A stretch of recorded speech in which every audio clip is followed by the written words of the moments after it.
آپ تابعی ہیں اور فقہ حنفی کے بانی ہیں۔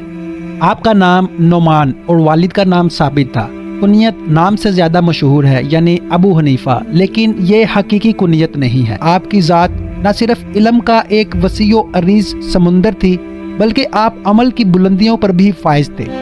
آپ ہر طرف سے بے نیاز ہو کر اس ایک ذات کے ہو رہے تھے جس کے قبضے میں دونوں جہانوں کے خزانے ہیں۔ امام ابو حنیفہ سن 80 ہجری میں کوفہ میں پیدا ہوئے۔ ابتدا میں اپنے والد کی طرح تجارت کی طرف مائل ہوئے۔ وہ کوفہ میں ایک قسم کا ریشمی کپڑا بناتے اور اس کی تجارت کرتے تھے۔ جامعہ مسجد کے پاس ان کی دکان اور کارخانہ تھا۔ کوفہ میں شاید ہی کوئی ایسا محدث ہوگا جس کی امام صاحب نے شاگردی نہ اختیار کی ہو۔ آپ نے حضرت عبداللہ ابن عباس رضی اللہ تعالی عنہ کے غلام حضرت اکرمہ شام کے امام المذہب مکحول شامی اور امام اوزاعی رحمۃ اللہ علیہ سے مکہ میں علم حاصل کیا اور حدیث کی سند لی۔ آپ کے اساتذہ کی تعداد 4000 بیان کی گئی ہے۔ امام صاحب میانہ قد، خوش رو اور موزوں اندام تھے۔ گفتگو بلند اور صاف آواز میں کرتے تھے۔ مزاج میں تکلف تھا۔ اچھا لباس پہنتے تھے۔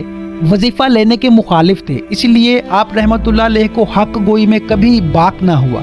لاکھوں کی تجارت کرتے تھے۔ اکثر شہروں میں آپ کے نمائندے مقرر تھے۔ امام ابو حنیفہ لوگوں کو 50 اشرفیاں یا اس سے بھی زائد رقم دے دیتے، لیکن جب کبھی کوئی شخص لوگوں کے سامنے شکریہ ادا کرتا تو آپ کو اس سے تکلیف ہوتی۔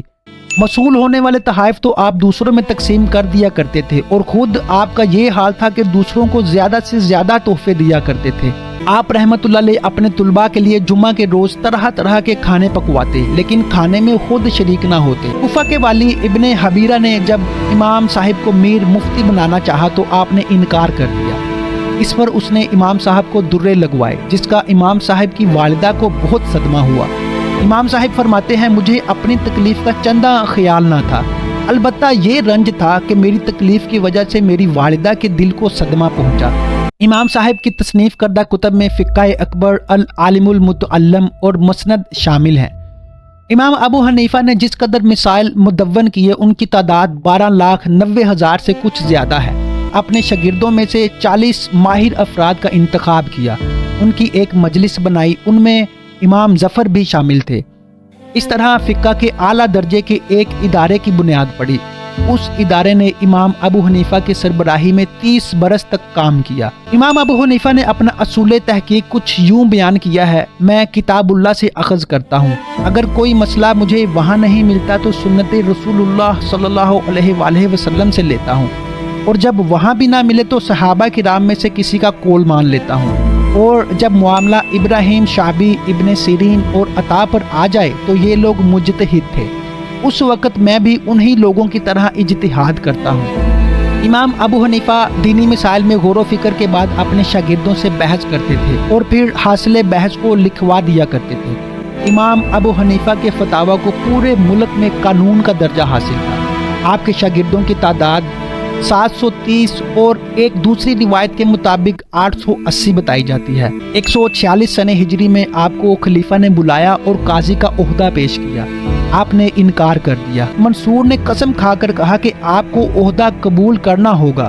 آپ نے بھی قسم کھا کر کہا کہ ہرگز قبول نہ کروں گا۔ خلیفہ نے آپ کو قید کر دینے کا حکم دے دیا۔